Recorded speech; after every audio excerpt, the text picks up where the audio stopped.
Your 20s are supposed to be fun, exciting, and carefree, right? You're fresh out of school, maybe starting your first real job and ready to conquer the world. But here's the thing. One bad money decision can haunt you for years, even decades. Trust me, I've been there.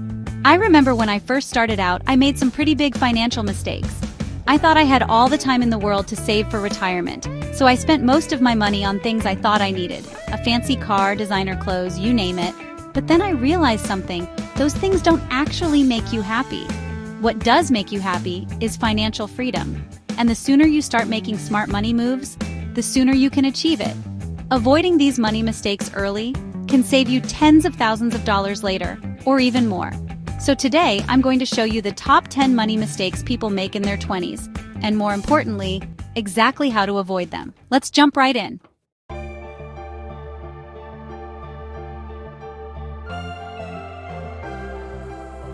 The first, and arguably the biggest money mistake I see people making in their 20s is not budgeting. They're out in the real world, finally earning a paycheck, and they just spend it as fast as it comes in. No tracking, no planning, just pure financial freefall. Look, I get it. Budgeting might sound boring, but it's the foundation of everything else in personal finance. Think of it like building a house. You wouldn't start building without a blueprint, right? Your budget is your financial blueprint. It tells you where your money is going and helps you make sure you're spending it on the things that actually matter to you. Not knowing how much you're spending each month is a recipe for disaster. You end up with overdraft fees, credit card debt, and a constant feeling of financial stress. But here's the good news. Budgeting doesn't have to be complicated. In fact, it's never been easier to get a handle on your finances. There are tons of great budgeting apps out there like Mint or YNAB. You need a budget. These apps connect to your bank accounts and credit cards, automatically track your spending, and help you create a budget that works for you.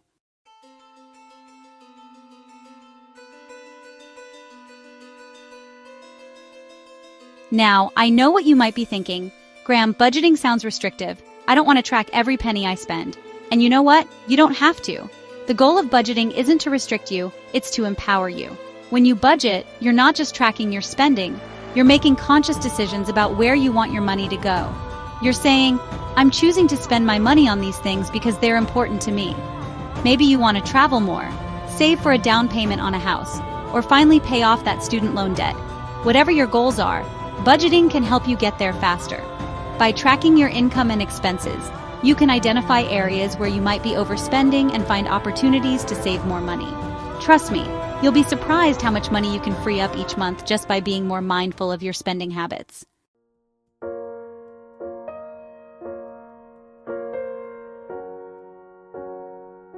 All right, let's move on to money mistake number 2, ignoring your credit score. Now, this one might seem a little less obvious than not budgeting, but trust me, it's just as important. Your credit score is like your financial GPA.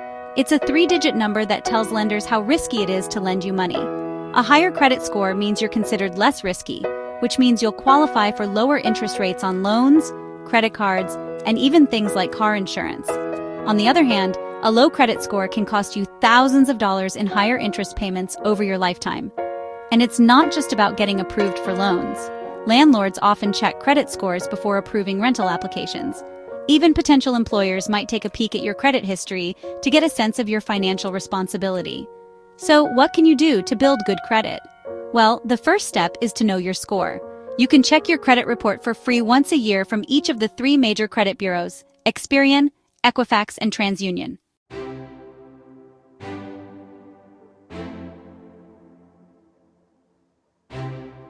But wait, there's more. You don't have to wait a whole year to see your credit score. Services like Credit Karma and Credit Sesame offer free credit monitoring, so you can keep tabs on your score and get alerts if there are any changes. Now, building good credit takes time and effort, but it's well worth it. One of the best ways to build credit is to use a credit card responsibly. That means paying your balance in full and on time every month. Avoid maxing out your credit cards, as this can hurt your credit utilization ratio, which is a fancy term for how much of your available credit you're using. Ideally, you want to keep your credit utilization below 30%. Another important factor in your credit score is the length of your credit history. The longer you've had credit accounts open and in good standing, the better. So, if you're just starting out, don't be afraid to open a credit card and use it responsibly. Just remember, a credit card is a tool. Used wisely, it can help you build credit and earn rewards. But used irresponsibly, it can quickly lead to a mountain of debt.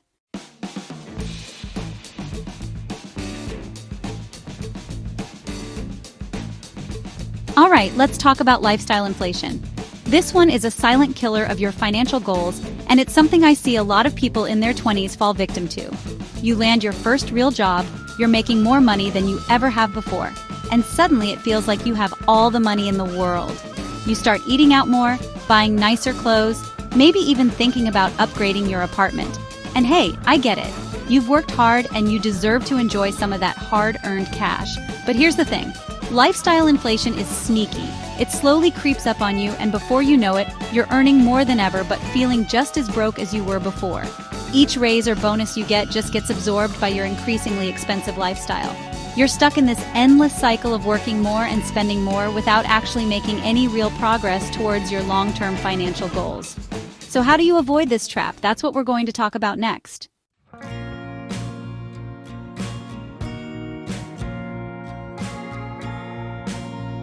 Avoiding lifestyle inflation isn't about depriving yourself. It's about being smart and intentional with your money. And one of the best ways to do that is something I like to call the 50% rule. Here's how it works. Every time you get a raise or a bonus, take half of it and immediately put it towards your savings or investments. The other half, you can use it to increase your lifestyle a little bit. Go ahead, grab that extra latte, treat yourself to a nice dinner.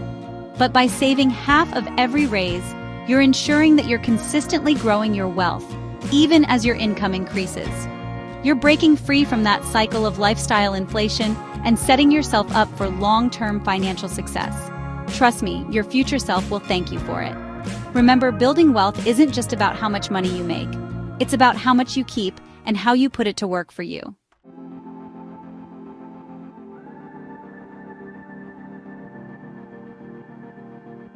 All right, let's talk about investing. I know, when you're in your 20s, retirement seems like a lifetime away, right? Why should you even worry about investing when you have so many other things to spend your money on? Here's the thing. Time is your greatest asset when it comes to investing. And the sooner you start, the more you benefit from the magic of compound growth. Compounding is like this snowball effect where your money makes money, and then that money makes even more money, and so on. It's like free money, people. Let me give you an example. Let's say you invest just $100 a month, starting in your 20s, and you earn an average annual return of 7%. By the time you retire, that small, consistent investment could potentially grow to a six-figure sum. But if you wait until your 30s or 40s to start investing, you'll have to contribute significantly more each month to reach the same goal. So how do you get started? It's easier than you think.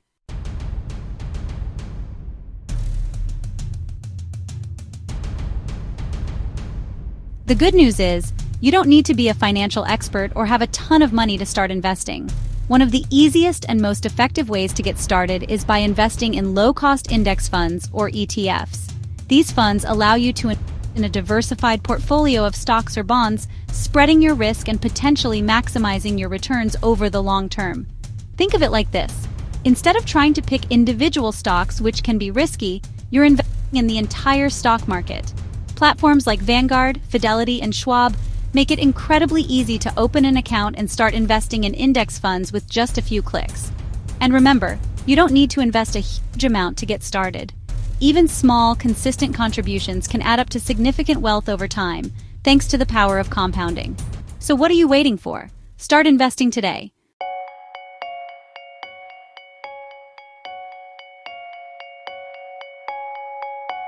Let's talk about student loan debt. It's a massive problem in the US, and it's something that I hear about all the time from people in their 20s. Look, I get it, education is important, and for many people, taking on some student loan debt is unavoidable. But here's the thing, taking on more student loan debt than you absolutely need can have serious consequences for your financial future. It can limit your ability to buy a house, start a business, invest for retirement, and even just enjoy your life. Imagine this. You graduate with a mountain of student loan debt, and suddenly you're stuck making huge monthly payments that eat away at your income. It's like starting your financial life with a giant weight around your neck.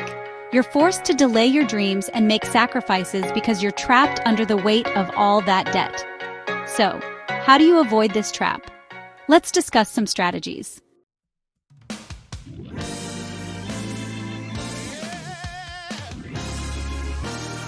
The key is to be strategic about your education and explore all your options before taking on a mountain of debt. First and foremost, apply for every scholarship you can find.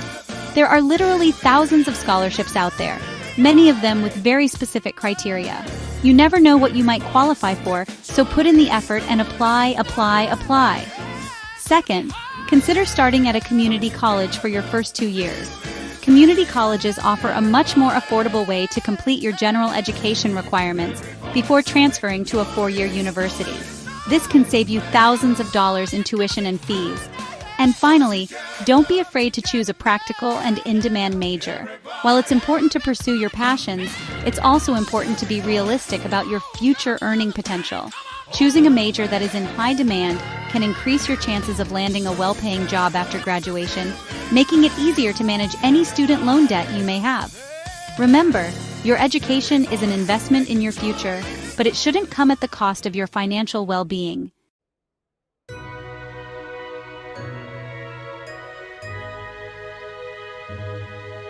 All right, let's talk about cars. I get it, that new car smell is intoxicating, but trust me, that smell fades fast, and it's replaced by the bitter scent of depreciation. You see, the second you drive a new car off the lot, it loses a significant chunk of its value. We're talking thousands of dollars, poof, gone, just like that. And it doesn't stop there. That depreciation keeps eating away at your car's value year after year. Now, I'm not saying you should be driving around in a beat-up clunker, but there's a sweet spot. Look for a reliable used car, something a few years old with low mileage. You'll save a ton of money up front and avoid that brutal depreciation hit.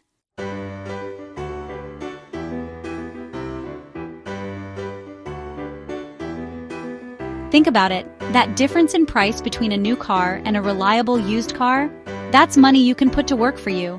Instead of padding the pockets of a car dealership, you can invest that money in index funds, real estate, or even start your own business.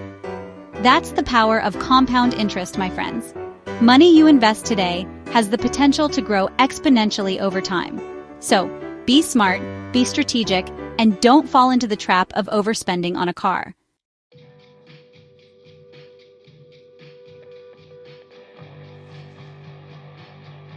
Let's face it, life is unpredictable. Just when you think everything's going smoothly, bam, life throws you a curveball. It could be a medical emergency, a job loss, or unexpected car repairs. These things happen, and they often come with hefty price tags. That's where your emergency fund comes in. This isn't your fun money or your new phone fund. This is your financial safety net, your peace of mind. It's there to protect you from falling into a deep, dark hole of high-interest credit card debt when life throws you one of its inevitable curveballs.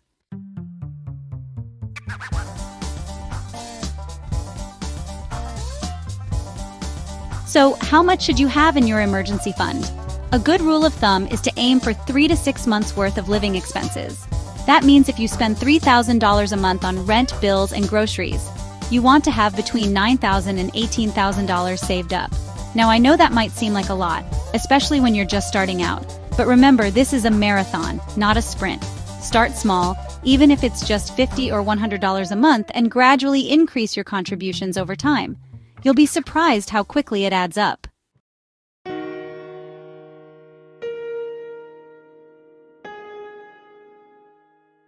Let's talk about something that nobody likes to think about, but everyone needs to be prepared for medical emergencies. One accident, one unexpected illness, can land you with a mountain of medical debt that can take years, even decades to pay off. Trust me, I've seen it happen, and it's not pretty.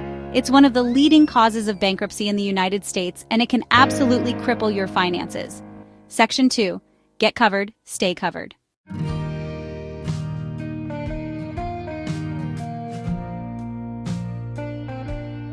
That's why having health insurance is non-negotiable. I don't care if you're young, healthy, and feel invincible.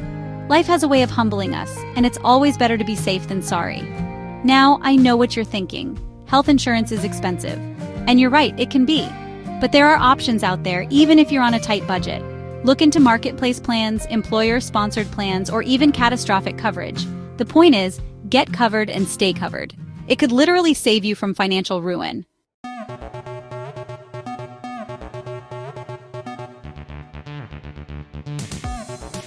All right, mistake number 9 is something that could cost you hundreds of thousands of dollars over your lifetime, and that's not negotiating your salary. You see, most people in their 20s, they're just so relieved to have a job offer, any job offer, that they don't even think to negotiate. But here's the thing, when you don't negotiate that starting salary, you're essentially leaving money on the table. Not just a little bit of money either. We're talking potentially thousands of dollars every single year. And over the course of your career, that could easily add up to hundreds of thousands, even millions of dollars. Now, I understand that negotiating can be intimidating, especially when you're just starting out. But trust me, it's one of the most important things you can do for your financial future. In most cases, the company is expecting you to negotiate, and they've already factored that into their budget. So how do you negotiate effectively? Well, first you need to know your worth. Do your research, look at industry standards, and come prepared with a clear and concise explanation of why you deserve that higher salary. Highlight your skills, your experience, and the value that you bring to the table.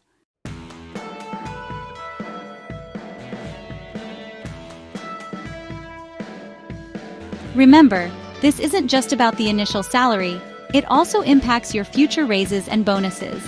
That's because future raises are often calculated as a percentage of your current salary, so even a small increase at the beginning can make a big difference over time. Think of it like compound interest, but for your salary. The earlier you start negotiating, the more that money compounds over the years. You're essentially setting yourself up for greater financial success throughout your entire career. And don't be afraid to negotiate more than just your salary. Consider things like vacation time, work-from-home options, professional development opportunities, or even signing bonuses. These perks can all add up and contribute to your overall financial well-being. The bottom line is, negotiating your salary is not being greedy. It's about being smart and advocating for yourself. You've worked hard to get to where you are, so don't be afraid to ask for what you deserve.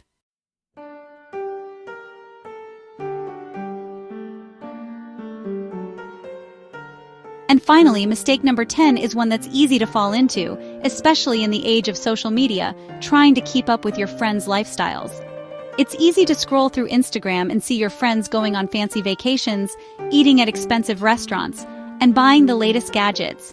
And it's natural to want those things too, to feel like you're part of the group.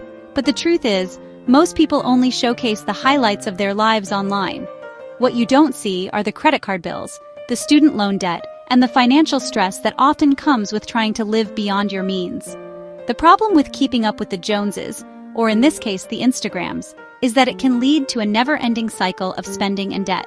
You get a raise, you see your friend buy a new car, so you buy a new car too. But then you're stuck with higher car payments, and you have less money to save or invest. And it's not just about material possessions either. It's about experiences too. You see your friends going on lavish vacations, so you feel pressured to do the same, even if it means putting it on a credit card and paying it off with interest for months or even years to come.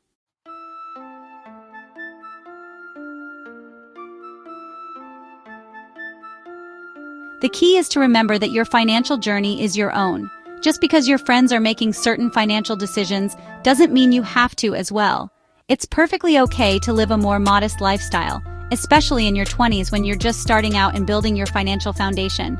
Instead of trying to keep up with your friends, focus on setting your own financial goals. What do you want to achieve with your money? Do you want to buy a house, retire early, travel the world?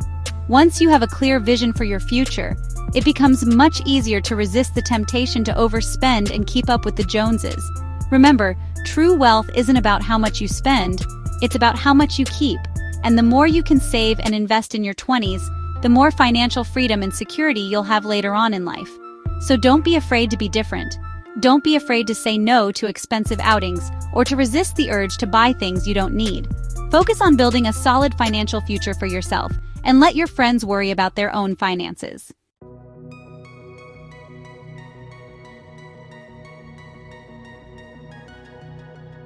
And there you have it, the top 10 money mistakes to avoid in your 20s. Look, I get it. Managing your finances can seem daunting, especially when you're just starting out. But the truth is, the sooner you start making smart financial decisions, the better off you'll be in the long run. Avoiding these common money mistakes won't happen overnight. but it will set you on the path to financial freedom later on.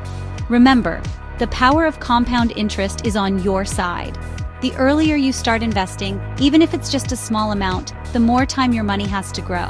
So which of these mistakes have you experienced, and what tips have helped you the most? Let me know in the comments below. I'm always looking for new ways to help you guys make smarter financial decisions. And if you found this video helpful, don't forget to hit that like button and subscribe for more practical money tips and strategies. Until next time, take care.